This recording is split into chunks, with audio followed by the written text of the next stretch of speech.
Rosie, what do you think? Do you think we should start? Yeah, let's get started, and as people come in, I'll just let them in. Okay, that sounds good. Okay, well, good afternoon, everybody. We're so excited to have you with us for our third Meet the Executives event this semester. The theme of this event is Lifetime Achievement, and we are so happy to have Joe Madero and Terry Giles with us today. My name is Mark Wax. I am the moderator of this event, and I am also the VP of Operations with the Leadership Scholars. I would first like to introduce you to the director of the Center for Leadership here on campus, Dr. Jay Barbuto, who works to bring unparalleled enrichment experiences to all of the engaged students who are here today. Dr. Barbuto? Hi, thank you, Mark. And thank you all of you that are here on a Friday afternoon to have the opportunity to meet our executive guests. This is an exciting day. For those of you that are attending a Leadership Scholars event for the first time, let me say that this is an important day. This is the first day that really can change a lot of things for you. Our students that have participated in our program and stayed committed and seen things through to the end of their academic journey have reaped incredible rewards. Lots of opportunities in their career, but also in developing skills that are so crucial during your academic program.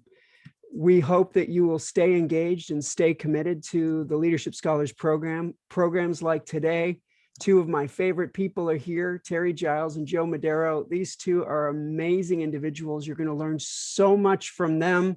You're going to be talking to people all day long about these two after this event. The Center for Leadership, what we do is we connect, develop, and serve. And everything we do connects, develops, and serves. Just like today's event, we're going to help you get connected. We're going to help you develop. And we also provide opportunities for our students to give back and serve. We have an amazing team at the center. We have Rosie Burchett. Rosie is our program and events specialist. She's the extraordinaire. She does everything related to all of our students and everything related to all of our events. And she is an all-star. Danya Bare is our business and community specialist. She does everything involving the center's interface with the community, whether it's our consulting programs, our TV show, or a lot of our board development kinds of activities. And she also works with our alumni. We have an amazing team. We are so committed to you, our students. And with that, Mark, I'd like to the sooner I stop talking, the sooner we can get on to the real reason people came, which is Joe and Terry. So Mark Wax, our host with the most, back to you. Thank you. Thank you so much. As always, we encourage the students who are here, we encourage you to get involved. Once you have become a leadership scholar, you are invited to join us in achieving our mission of providing invaluable resources to any student here on campus, or not here, but on campus. You can make an impact through our 5 boards. We have development, which develops and plans the interactive workshops that we offer on campus. We have human resources, which engages with all areas of membership, from inviting eligible scholars to join to awarding scholarships based on member participation. We have marketing, which is essential to encourage new membership and get the word out about all the amazing and free opportunities the Center for Leadership provides for the campus community. We have operations, which is responsible for organizing the Meet the Executive series. Our members engage directly with the executives and host the events. And we have community outreach, which partners with the community to create meaningful volunteer opportunities for our members to volunteer and give back. We encourage you to join us for our next upcoming event, which is our Letters of Love event, where we write letters of gratitude and encouragement to frontline workers. This event will be held on Wednesday, April the 14th from 5:30 to 6:30 p.m. and is organized by our Community Outreach Board. Now, I would like to pass it off to Raghu Aditham to introduce our first executive. Hi, I'm Raghu Aditham. I am a FEMBA student at the CSU, and it's my first time here introducing somebody at the Leadership Scholars event. So thank you, team, for giving me the opportunity. It is my pleasure to introduce one of our favorite alumni from Titans, Joe Madero, whom I've had the pleasure of getting introduced and knowing a little bit just in the last few weeks. Amazing personality. I wish I could get some of that vibrant personality soon, just by his communication back and forth. Always readily available, although he's extremely busy. He's an inspiration to young people like myself and a lot of others, I'm sure. His career success, I'm sure, can only be matched by his humor that just is relentless. He is a wonderful being, giving back to the community through the Horatius Association, as well as a lot of mentoring opportunities that he does to young people like myself. He retired from UPS at an executive level, and although he achieved a lot of professional accomplishments, the one question when I asked, what's your biggest achievement? He said was building relationships, which just blows my mind. So simplicity to the core, even with so many achievements in his life. Again, it is my luxury to meet such a person. Thank you, Joe. And I wish to hear more from you. Thank you, Raghu. Appreciate it. Thank you, Raghu. Our next student presenter is Terence Ryan. Hi, thank you everybody for this opportunity, and thank you, Terry, for the opportunity to interview you. So first of all, I would like to thank Terry for always supporting the Center for Leadership. He was one of the first funder for the center, so I'm so thankful to be here with him. And he was born in St. Louis, Missouri. He now resides just right outside Austin, Texas, in his ranch. But now he's in Houston. So he moved to Texas because he fell in love with his currently wife, who is a Texas woman, and now we have 2 kids, a son and a daughter. So he's an alumni of CSUF, taken in the major of speech communication back in 1970. He then received his Juris Doctorate from Pepperdine University, and later he established one of the largest and most successful criminal defense law firm on the West Coast. Just to withdraw from the firm in 1983, disappointed with the criminal legal system. Throughout his career, he founded Gills Enterprise, the holding company, ranging from banking, automobiles, manufacturing, laboratories, and many more. He said he had owned 35 businesses, including the Pacific National Bank, a small Toyota dealership that becomes the 5th largest. And today he owns 2 5-star hotels in Spain, in the island of Mallorca and France. He is also a chairman of Landmark Worldwide, an international consulting firms that operates in 21 countries. So he received several awards from both Pepperdine and CSUF, and also a member of Horatio Alger Association with Joe. And he is now providing several scholarships to CSUF and Pepperdine, since he feel the need to give back to the university, which grow his career. Thank you, Terry. Thank you, Terrence. I appreciate it. All right, thank you, Terence. We are now going to utilize the Leadership Scholars Board to ask questions to our executives. We encourage our board members to introduce themselves, their major, and their expected graduation year before addressing their questions to their executive. For all of our other student guests with us today, please take note of any questions you have during our Q&A period, and you'll have the opportunity to ask your questions during our breakout room session afterwards. Our first question will be asked by Selena Liu. Hi, thank you. My name is Selena Liu, and I'm currently a second-year pre-business major who just declared my concentration in accounting. So we'll see how that goes for the rest of my 2 years here at Fullerton. My question for Joe Madero is, what do you feel like is your biggest accomplishment? Mark, I thought we were going to give me a softball question. You were going to ask me my favorite color. Yeah, something easy to start, right? It happens to be brown, UPS brown. So, Selena, I've been asked this question on a number of occasions, and Raghu, as we talked about that too. And, I go back to a career of 35 plus years at UPS, and, I think of highlights to come up about being able to grow the company, starting our airline from scratch and building it, and then having the opportunity to open up Europe for our first international service, and then later in my career, China and Asia Pacific, gaining the first air rights into China since World War II. And a lot of those things you can look at, but it kind of fades into memory after you're gone for about 5 years. People know that these things happen, but they don't know who did this. And so when I reflect on it, I've answered it several times. It's the people that helped me up in my career, and then conversely, what I was able to help them. And I said, that's what really lasts in this time. And it's going to be a continuing theme as Terry and I talk, with over a 50-year plus experience behind us. But as I came up my career, I'm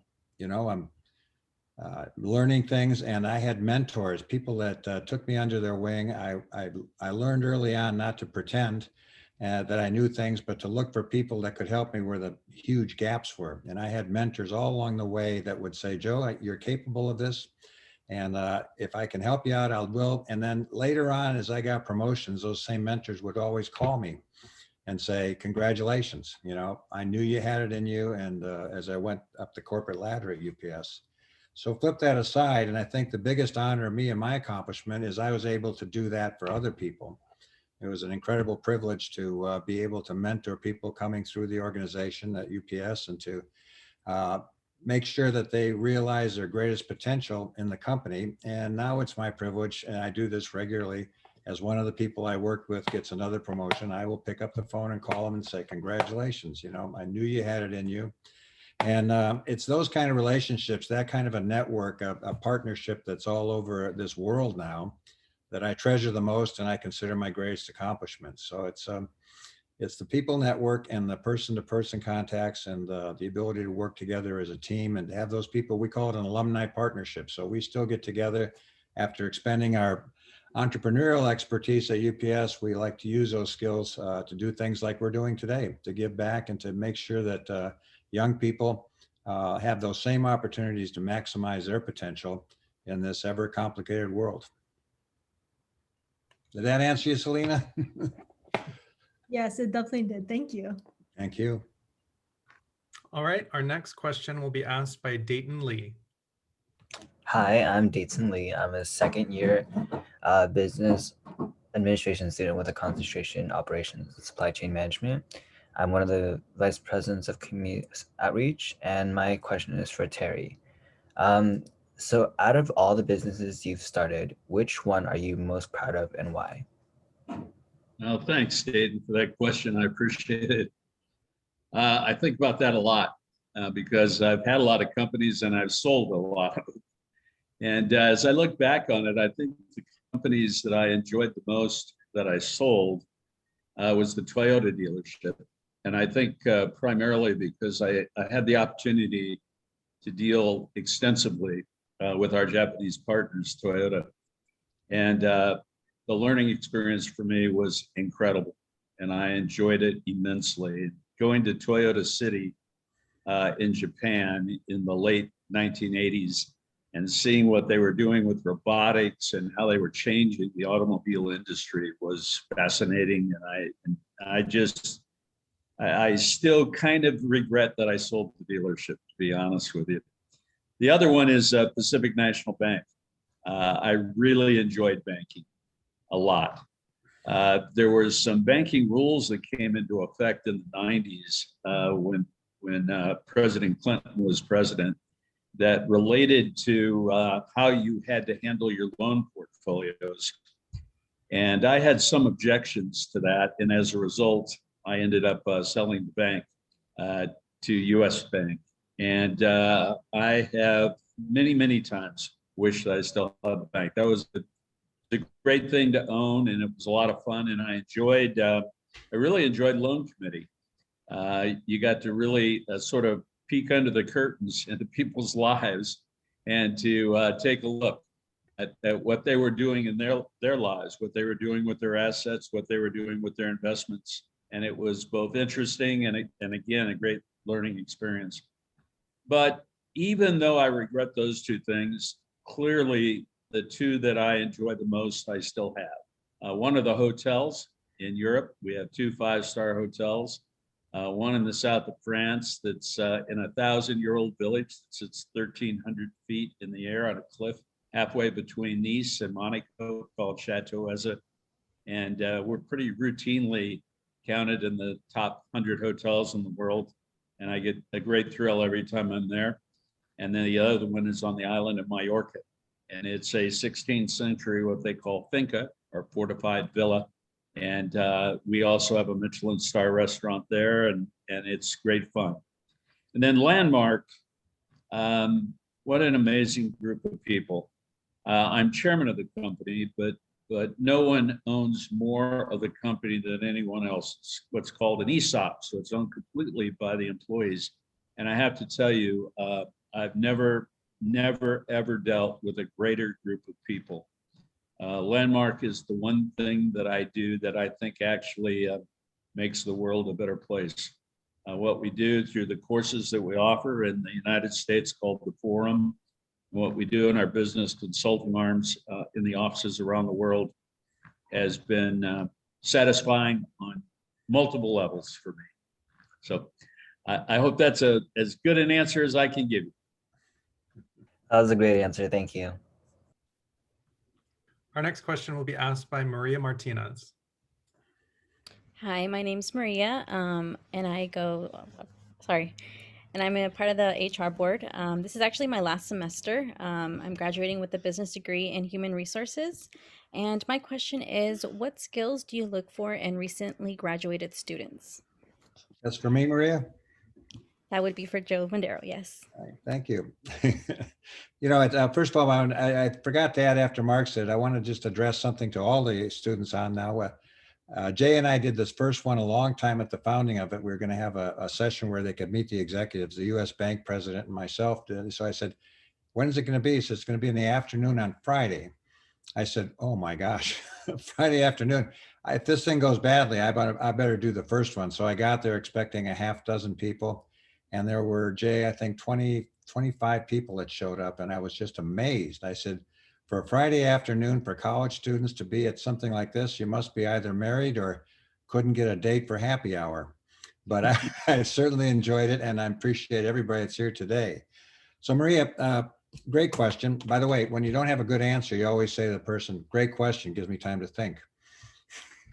So two things. I mean, I did a lot of hiring and when young students or people out of law school, and I would probably do the last interview if it was a lawyer or something like that. So all their credentials and vetting has already been done by then.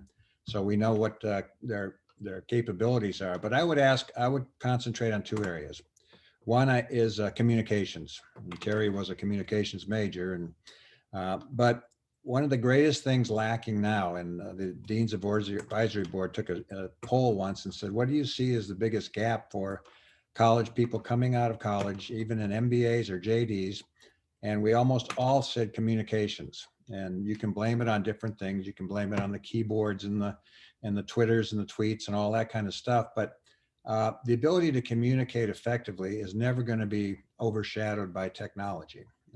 AI can only go so far. So I would have people go and cover, say, a legislative hearing or something like that, and can say, come back and give me a position paper, a briefing paper, so I can brief the management committee or the board on this. And I was surprised to get back garbage. And I said, where's the intro in terms of describing the problem, the options that we have, and then bring us down to recommendations we might make, and they couldn't do that. As a result, thanks to Dean Purry and Dean Marteza, we instituted business writing and communications into our academic program. But the ability to communicate written wise and verbally and person to person is going to be the most important asset, I think, that you're going to have. You're going to have certain professional qualifications, of course, that's a given. But the people that are able to communicate effectively, I always gravitated toward, and I would give them to the assignments because I knew they were going to come back with an effective tool for me to use. And so that's the biggest one. The other one I look for is a more nebulous concept. It's called vision. So I would go to them and say, you're going to come in at this position, and but what is your vision? And at UPS, we had a saying from our founder that says, horizon is as distant as your mind's eye wishes it to be. It took me a while to figure that out, but people that come into a particular position, I would look for that spark of vision where they wanted to maximize their potential and also maximize their positive input into the company, making us a better company going forward. And that's a key prospect at UPS, because we always emphasize continuous improvement. So whatever function you're in, one of our biggest jobs is to make sure that everybody in the function, as Terry talked about with his employees, and you're going to hear this a lot throughout this session, how is the team progressing? How are the members of the group being self-improving, and how does that add value to the corporation? So that vision, if you're just looking at the limits of the job that you come in at, that's not enough. We'd like to see that emphasis on, I have a horizon that's out there. As Ronald Reagan used to say, that shining city on the hill, that you can envision something that will maximize you as a person in society and in a corporate setting or a business setting, but will also give back to the society. So you're going to have positive influence in your community. So those two things, I think, be able to communicate and to have vision and a horizon that's far out are the two things I would look for. Thank you, Maria. Thank you. Okay, I will be asking the next question. And again, my name is Mark Wax. My expected graduation year is 2023, and my concentration is in human resources. So my question is for Terry, and that is, if you were to stipulate, what would you say is your superpower? Or if you could have any superpower, what do you think it would be? Well, thanks. That's an interesting question. By the way, for those of you on the video here, you may not know it, but Joe and I actually knew each other in high school. And when Joe's being introduced, you might have seen a picture up there of Merlin Olson. And in case it wasn't clear, I was the midget on the left. Two big guys. We were both so thin. You can see why we were recruited to become runway models. I mean, we were emaciated. That's right. Let me start off by saying what I wish my superpower was, because I believe Joe has that power. Joe's kind of one of my heroes, and the reason is because he had this ability to really stick with one enterprise throughout his career. He started as a driver with UPS, and if it hadn't been for a health issue toward the end of his career, I'm convinced he would have ended up being chairman of that company. He was, I think, third in command and would have been chairman for sure. And the stick-to-itiveness, to stick with one thing all the way through, I really love that skill. Unfortunately, I didn't have it. The fact I had, I was a trial lawyer, and I've done criminal cases and civil cases, and I've had 35 companies, and I've taken on special projects like selling a Major League Baseball team and being the trustee for the Martin Luther King estate for 3 years to help work out the problems of the siblings. All of that was really due, I think, to adult ADD. I just get really bored easy, and I have to take on new projects all the time. And I would say this, I've somehow been lucky enough to have an ability to seek the win-win in almost all situations. So probably the thing that has helped me the most, whether I was negotiating a case as a lawyer or I was trying to work out a peace settlement between the children of Martin Luther King, or I was involved in a big business deal, I had an ability to somehow see the way so that everyone could leave the table feeling like they won. And I found that to be incredibly useful. And I really believe that most of the success that I have experienced isn't because I'm smarter than anyone else. It's probably not even because I work harder than anybody else, although I am a workaholic. I really believe there was somehow, some way, I could always see, it became clear to me the path to the win-win. All right, thank you so much. You bet, Mark. Thank you for the question. Our next question will be asked by Adelena Carrera. Hi, my name is Adilene Carrera. I am currently a pre-business major, looking into declaring a concentration in either accounting or finance. And my expected graduation year is in spring of 2024. And my question is for Joe. I was wondering how you keep a team motivated in the face of conflicts or obstacles. Thank you. Am I pronouncing it right? Adelina? Adilene. Adelena. Thank you for Yeah. the question. Well, you're going to hear a lot of the theme that I have here. By the way, Terry, Terry loves a lot of humor. You can see when he's even the President Reagan picture with him. President Reagan is smiling widely, not because Terry's there, because the guy behind him is Richard Pryor. So he always accompanies himself with a comedian, and that gets a warm reception. But on to your question, we're talking about team motivation, and that's the most important thing.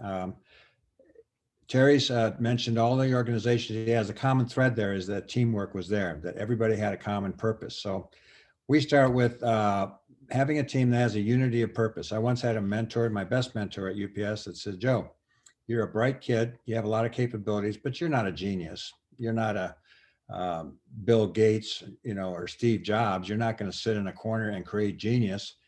The only way you're going to accomplish something is when you work with a team, as a partner in a team. And that's when you accomplish something. And I've kept that focus. And as you get on a team, the one thing you have to keep the focus is unity of purpose. What are we here for? We have a common goal. The bigger question is, what do you stand for? That's a big question, because it's an important thing that all of us have to ask. What do we stand for? There's a lot of things that's on a positive side. On a negative side, you can say, I'm against these things. And we occasionally have to take stands against things that are bad. Racism is one of that's in the current venue, but it's what do you stand for? So making sure that your team is well focused and has a common unity of goals is critical. So one of the big mistakes that people make is that I want to be a team leader. Well, you don't go that far. You have to be an effective team member, and then eventually you'll be asked to lead a team. And keeping them together is a period of motivation. So you have challenges, and Terry talked about it. Many of our corporate and business entities had huge challenges. And that's where people get discouraged. And I'm not talking about teams that would be on Wall Street, where you get on a team and you crawl over each other to see who comes out on top. The characteristic of as a team is that nobody takes credit for it. It's as Truman said once, we can accomplish, Harry S. Truman, that's right, I think I got it right. We can accomplish anything we want as long as nobody worries about who gets credit for this. And that's the key to a team. It's making sure that you have a commonality of purpose and that you have a passion and you have a confidence. So my mentor said, here's how you tell. When you get out of bed in the morning and your feet hit the floor, do you dread going to work or do you look forward to it? That doesn't mean things are going to be easy at work. You're going to have huge challenges, but you look forward to going to it because you're surrounded by team members who have the capability, you've been given the resources, and you have the ability to go and take on something huge and overcome it. And it's because of the team that surrounds you. And so I think that's the main purpose. Have a unity of purpose, and then make sure as a corporate entity in the long term, you stand for something. And I was talking to a mild-mannered guy, and he said, well, at one point he said, and some things you're willing to die for. And it kind of shocked me. But my wife and I took a cruise in Europe up the river, and a Viking cruise, and we stopped by a cemetery from World War II, and there were 10,000 Americans that were buried there. And of course, we reflected on the incredible price it took to preserve freedom and democracy and humanity. And it struck home to me that when somebody says, you have the great purposes in life, but you have to stand for something so strongly that there are things in your life that are actually worth dying for. And so that kind of passion, I think, is what keeps a team together for a long time, even after the project is gone. Adelana, thank you for the question. Thank you. Okay, we're going to go back to Selena. Hi, thank you. This time I have a question for Terry, and I would love to know, what made you feel the need to give back to the university? Well, thank you for that question, Selena. That's an easy one. I graduated from Cal State about 50 years ago, and I was really right in the same position all of you were in. I know that about 70% of the students at Cal State are the first ones in their family to go to college, and that was true for me. I was the first one on either side of my family to go to college. Just really wanted to be successful. I had grown up poor. I had moved 21 times in 3 different states between grades 1 and grade 10. We had to move a lot of times because we had to avoid bill collectors or couldn't pay the rent. So it was a tough deal growing up. Success was important to me. And the freedom that success brings was important to me. And it never would have been able to be accomplished, but for a couple of things. First of all, the debate scholarship that I received at Cal State Fullerton and the training that I received as an intercollegiate debater prepared me for both the courtroom and the board. And I have been so lucky in my life to continuously run into people who become my mentors. When I would take on a new business, I would seek out someone who was already successful in an enterprise like that. And I'd talk to them, do a bit of an interview, find out what they think made them successful. And it never failed. If you ask for help, it's amazing how much help you can get from others. And I have been the recipient of that my entire life, and I am so grateful for it. So by doing something at Cal State Fullerton through the Center for Leadership, I get a chance to do 2 things. I get a chance to give back to a school that I really feel was sort of the beginning. It was the garden in which the seed called Terry Giles began to grow. And it also gives me a chance to talk to you students and hopefully over time to mentor, have an opportunity to mentor you or to give back to you the way others have given to me through advice and great business wisdom over the years. So that's the primary reason, Selena, that I have done what I have with Cal State Fullerton. That and because Joe twisted my arm. Those are the 2 big reasons. Awesome. Thank you. Yeah, that was very inspirational. Thank you for everything that you do. Thank you. Our next question will be asked by Dayton. And this question is going to be going to Joe Madero.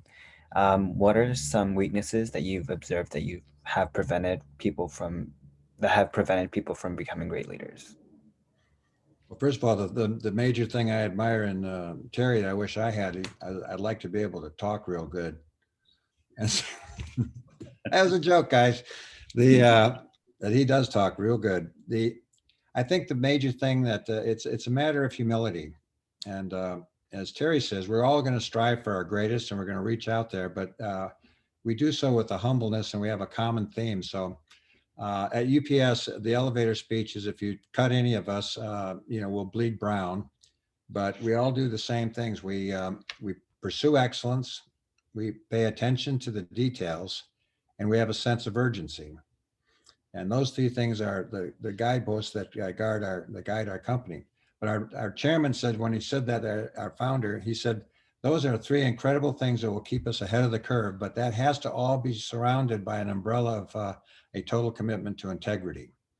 So whatever we do, we have to make sure that we have integrity and that we're transparent in what we do. And if we tell customers we're going to do something, exceed those expectations. And when you have a mistake, you do that. So I think one of the biggest problems we have is that people on this, we're in a leadership group right now, and we're all talking about lectures on leadership, but somebody said to me, and Terry at one point said, why don't you guys write a book on leadership? Well, of course, he wrote his 15%. Oh, by the way, I'm supposed to give a plug to that 15%. If you can see me now, it's available in this new gift pack.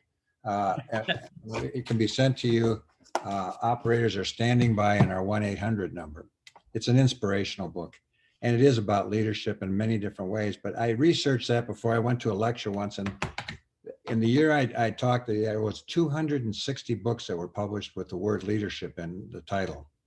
And I said, you know, maybe the world doesn't need more of those kinds of things from a person like me, because the most important thing is, and nobody likes to talk about this, but being a follower is the most important thing you can do. So if you get in a room with a lot of people that are aspiring to be leaders and you say, okay, here's a project, who wants to take charge of this? You wouldn't be able to get out the door because there'd be a jam there. So many people running out the door to take charge of everything. But the way you develop leadership is you first of all have to be an incredible follower. A team is made up, and if the leader is selected and he doesn't look behind him and see incredible strength pushing and providing resources for him to accomplish things, it's not going to go anywhere.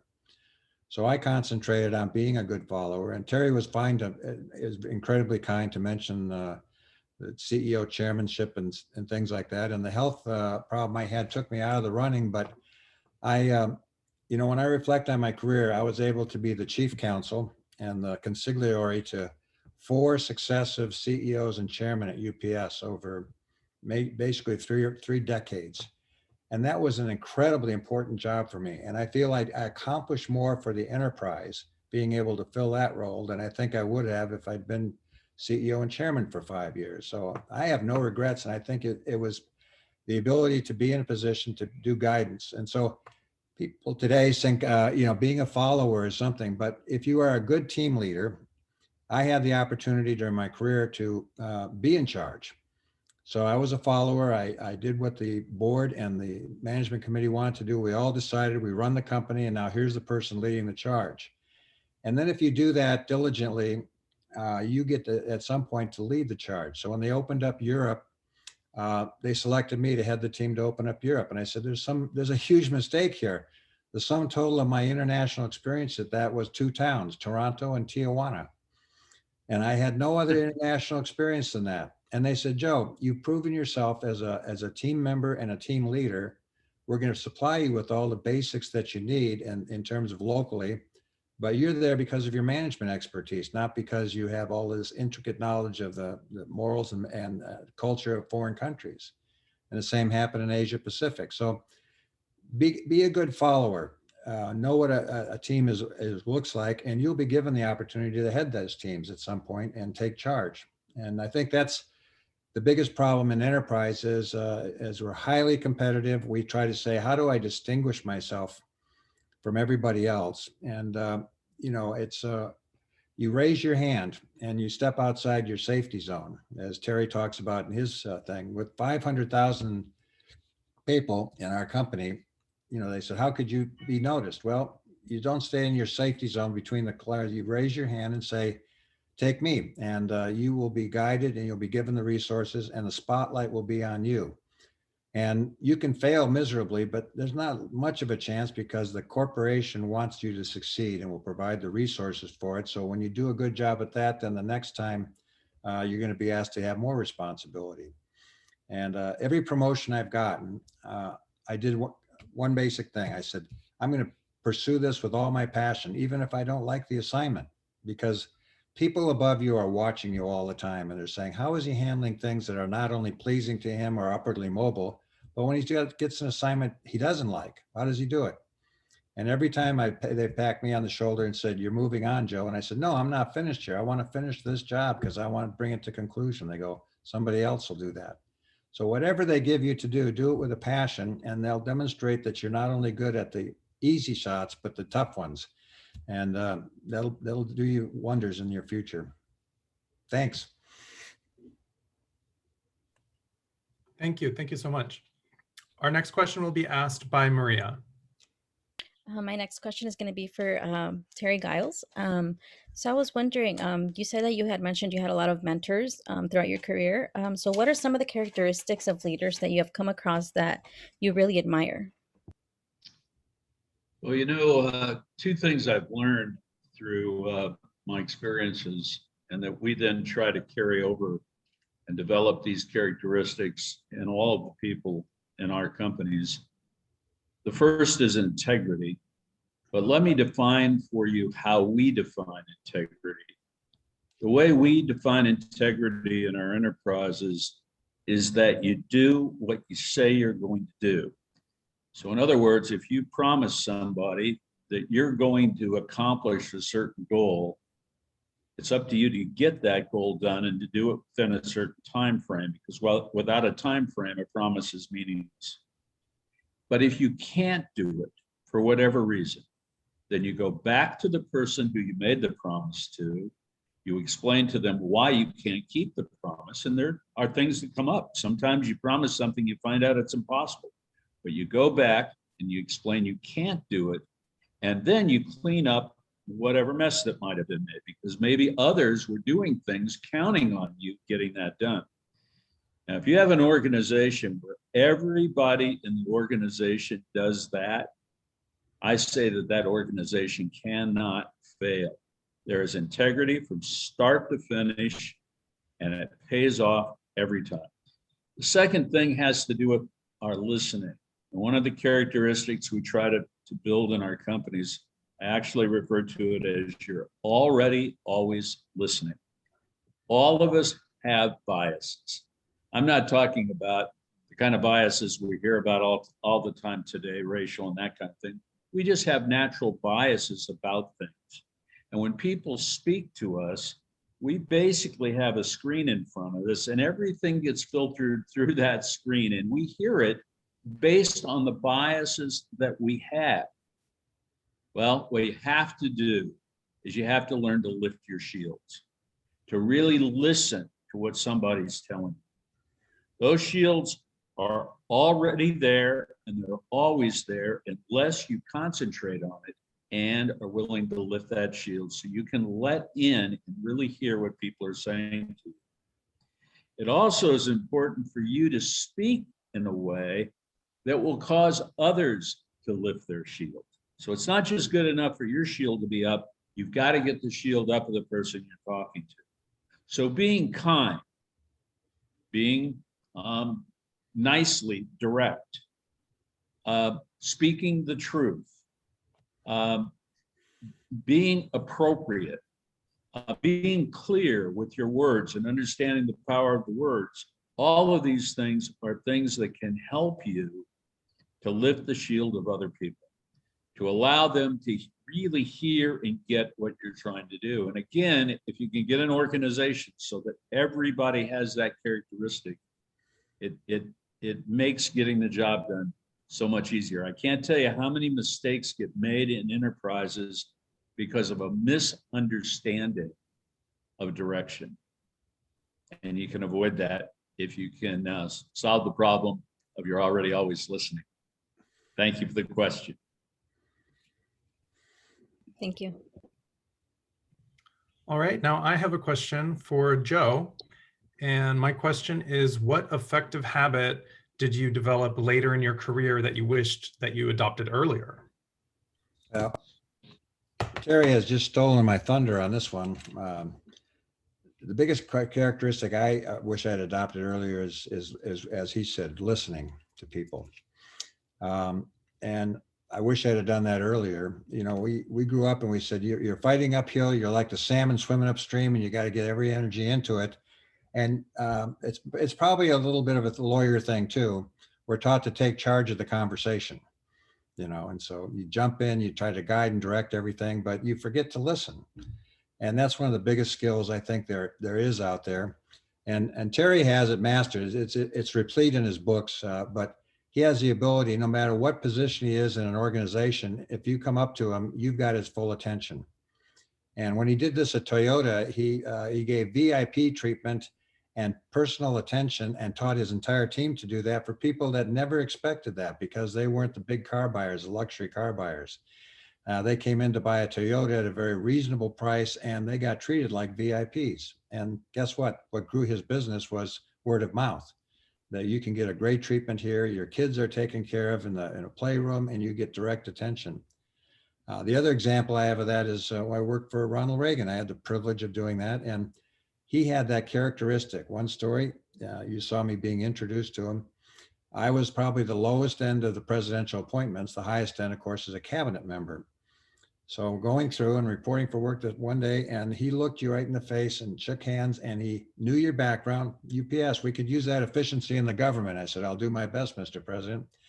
And in the middle of that, from behind a corner, a cabinet member, I'm not going to mention his name, came and just started walking up and introduced and interrupted us. Well, Mr. President, he said, on Thursday when we get together, so I started to back off because in deference, I'm not in this category, in this league. And the president said, excuse me, I'm talking to Joe. And the cabinet member said, you know, I could see when he looked at me, what's on his mind, who the hell is Joe? But he backs off respectfully. And that day I felt 10 feet tall because the president of the United States had paid attention to me and gave me his full attention. And that's a trait that can give you more credibility and loyalty with people that you don't think about. So just being able to listen, and it's as Terry says, put yourself in the shoes of your audience. In a church setting, we said, come out of the pulpit and sit in the pew for a while and see if what you're doing to people is inspiring them. We did training sessions, and the top executives in our company would give training sessions to people coming into the organization, going out. And of course, we go there and spew some wisdom and war stories and be happy. And I asked for the comments later, and they said it was wonderful stories, but it didn't answer the concerns we had. And I said, well, I've wasted their time, and I could have been more effective if I'd asked what their concerns were ahead of time and addressed my comments to that. So put yourself in the shoes of your audience and the people that you, especially the ones that work for you, and take your time. When I got new assignments, I would go in.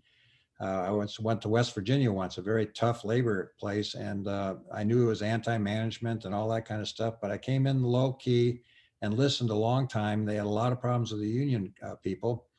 We're Teamsters, largest employer Teamsters in the world, and that's a tough venue. But I said, why don't we get together with the union leader here? And I said, instead of fighting with each other on these rights and things like that, what if we did something together?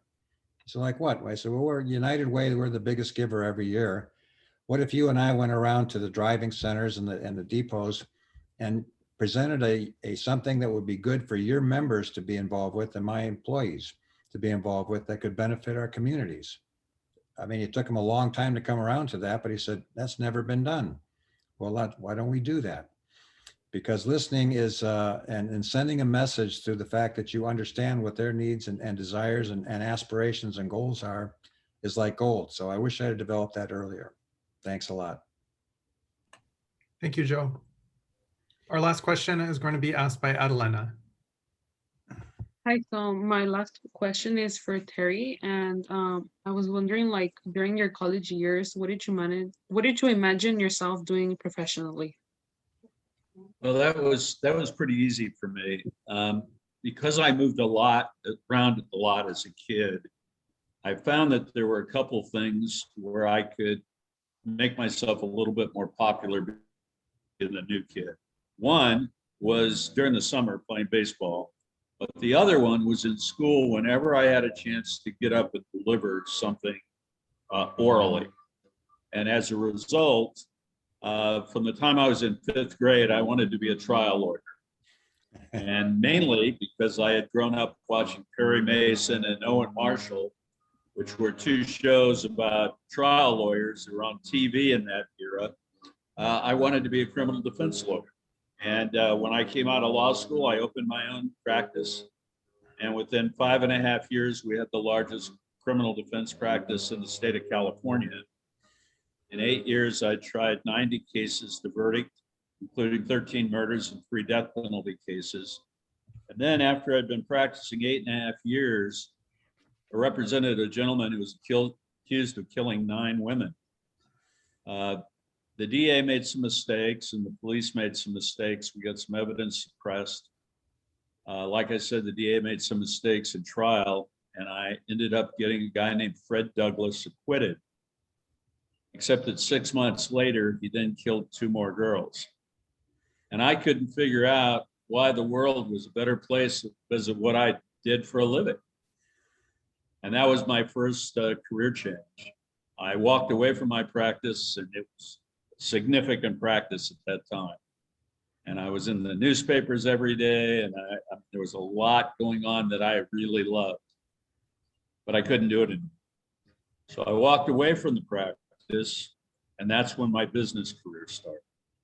And later, I was able to get involved representing civil clients. And I ended up trying 60 civil cases. The last set of cases, I represented 150 of the 800 victims in what were referred to as the Catholic creditor priest cases. So I knew I wanted to be a lawyer all along. And I have had the opportunity to have a great experience as a trial lawyer. But you know, it's funny, before my mom passed away, she reminded me of something apparently I said to her after I'd been practicing law for 2 years that I didn't remember, but she pointed it out to me. She said, I came over to have lunch with her, and she asked me how things were going. And I said, you know, Mom, I'm actually a really good lawyer. You know what I didn't realize is I think I'm a pretty good businessman, because I had started my own firm, and eventually we had over 100 employees, investigators, secretaries, lawyers, and I was managing all of that. And that really, when she said that, asked me that question, and I responded.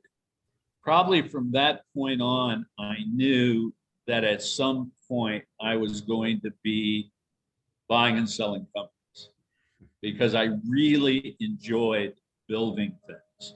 Once it got built, it wasn't as much fun for me when I was younger. I think because I got a little bored, and also, you know, the most important thing is to know what you're not good at. If you know what you're not good at, then you'll get people to handle those things. I was really good at thinking about how to take something that wasn't a company and turning it into a company. I was good at taking a small company and building it up. But I was not very good at the everyday grind of making it work every single day, basically doing the same thing every single day. And I'm sure that had to do with my ADD.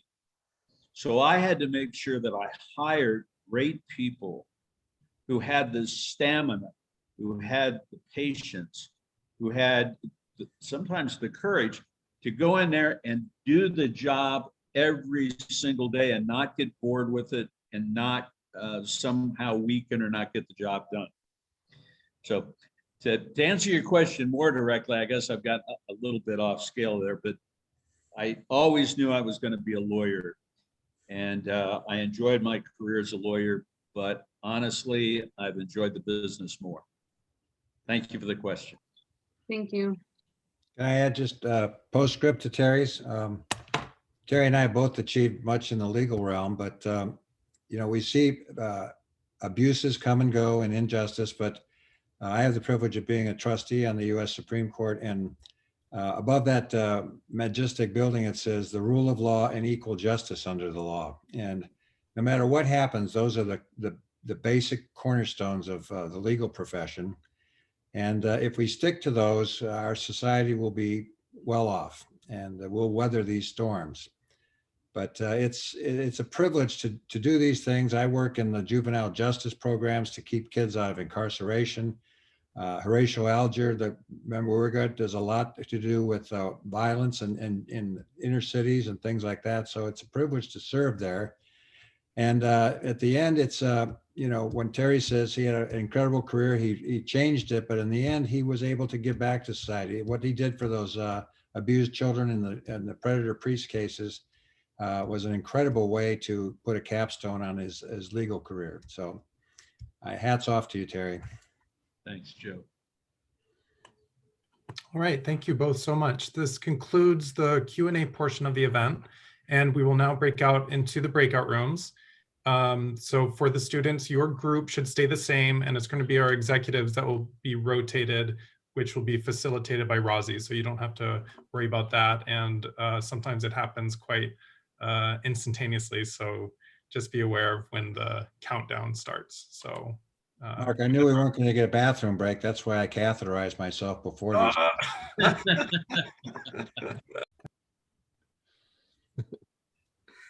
You can always count on Joe to bring levity to all situations. The answer to And you incompetency. know, I got to tell you, he was like that in high school too.